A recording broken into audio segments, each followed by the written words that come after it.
locally owned. I'm from Amsterdam, so they can expect good football food, baseball food, pizza, wings, and beer. You know, you can bring your kids in and, you know, they can play pool or play the video games, or they can sit with you and watch TV too, because you got the TVs in every dining room. It's such a place that you can come in with your family and sit down. And again, it's family oriented because it's family owned. When you walk in here, it's like a TV show, Cheers. Everybody knows your name. And you can expect that from in here because everybody knows everybody else.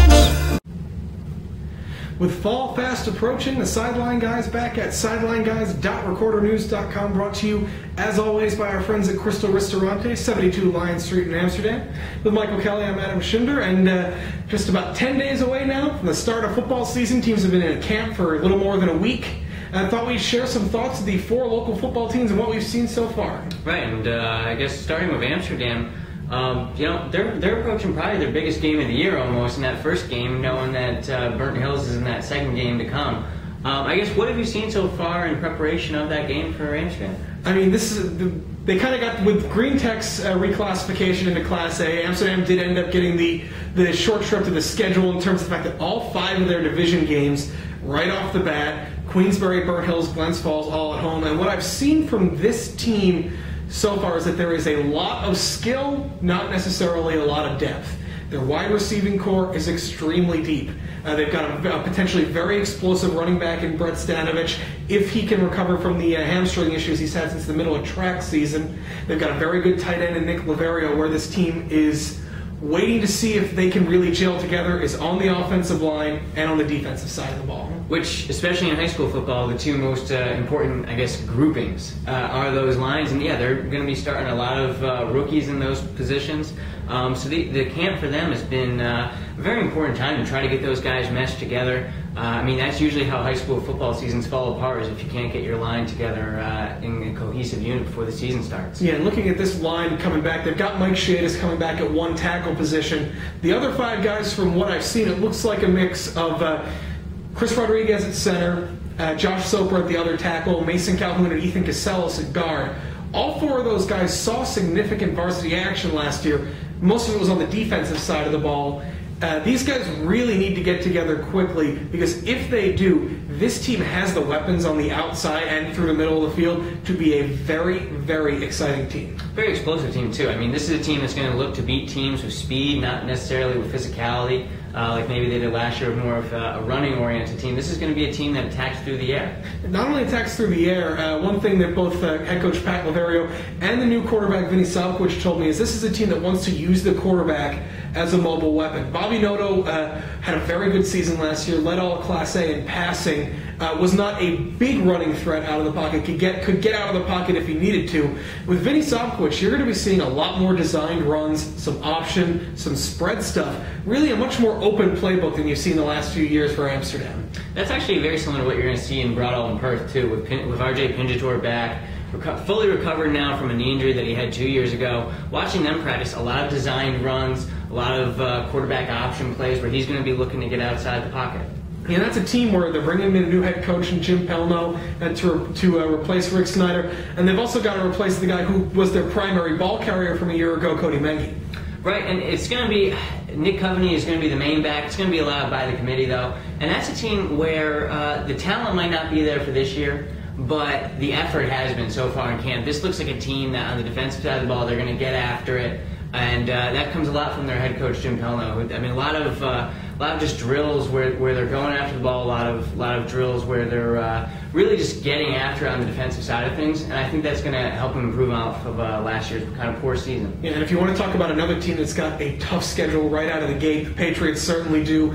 At Albany Academy to start the season, and then a really tough out-of-section game against Saranac Lake. Right, and then after that, Chalmont. So in there was weeks 2 is Saranac Lake went to the state semifinals. Chalmont went to the state championship last year. So it's going to be a rough start for them, which it was last year too, with facing Albany Academy and Zay Richardson, and then playing up a class against Amsterdam in week 2 last year. That team will be tough by the time their season moves on, and another team that is going to be toughened up by their long run, by their run to the sectional semifinals last year, and bringing back probably the most accomplished player in the area from last year is Fonda Fultonville with running back Wally Kowalski. Right, and you mentioned the semifinal run where things ended very abruptly for Fonda in that blowout loss to Hoosick Falls. And Kowalski talked about how all summer that's what he was thinking about, just making up for that loss. And this looks like a team so far that's really focused, really dedicated to not letting what happened last year happen again this year. Last year was mainly a team of all juniors. They're all back, obviously, for this year, and they're hoping for a different result. And obviously they have to break in a mostly new quarterback in Cody Shaw, who kind of split action as the season moved on with Mike Downing last year. But it's really going to end up being, this is a team that, unlike a lot of those Fonda teams from 4, 5, 6 years ago that were extremely pass heavy, this is a team that they're going to throw the ball, but they're going to go on the shoulders of Wally Kowalski. Right, well, looking back through the stats of last year, last year with Kowalski as a junior, 75% of their plays last year were runs. Obviously, there were some other guys getting carries, Luke Nathaway, Mike Downing, but he's a senior now. It's not going to go. His workload isn't going to get shorter. It might get a little heavier. He's going to have a definite workload increase, and when you go over just across 10 miles down the road to Canajoharie, that team is really going to go as far as their senior quarterback Phil Nally took them. Moving into the starting lineup last year, just had a very tough start to the season. First 4 games, his last 4 games really played well. Had a big game against Taconic Hills where he threw for better than 200 yards. He's back for his senior year. Head coach Ken Sullivan is very encouraged with where he's going. They do have to replace a lot else with that Canajoharie team. Both running backs, Matt Shannon and Pete Schwab, are gone. Kevin Shannon is going to get a lot of responsibility in the backfield. And the big thing for that team will be getting Ryan Hodge back. A really good wide receiver, also plays safety. Tore his labrum in his shoulder during baseball season. He's been working his way back. Phil Nally told me last weekend he was able to convince Ryan Hodge, work hard, get your rehab done, be my number 1 wide receiver. Well, it shouldn't be too hard to convince a wide receiver of that. But last year, toward the end of their seasons, when they seemed to gel more, and it was more because they went to a passing attack on offense. What's been your sense so far of how their offense shaped up this year in terms of the run versus pass? They're going to want to throw the ball. That's been what Ken Sullivan said to me all summer long, that this team has Phil Nally back with confidence, and his confidence from the last 4 games that they won 4 straight games to close last season. You're hoping that reliance, that's going to help him, because if Ryan Hodge is not 100%, they're basically looking at an entirely new receiving corps, but they're looking at an entirely new group across the field. The offensive line, with the exception of center Billy Winsman, is all new. So this is going to be a team that really is going to need to find its identity in camp and in the first couple of games of the regular season. Right, should make for a very exciting start to the season.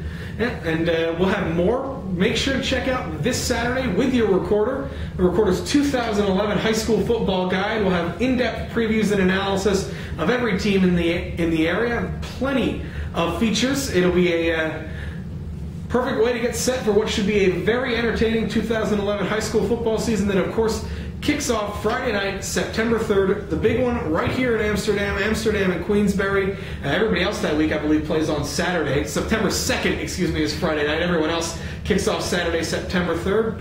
We'll have more about those specific first games next week. But until then, for Michael, I'm Adam. We're the Sideline Guys, and we'll see you next time at sidelineguys.recordernews.com.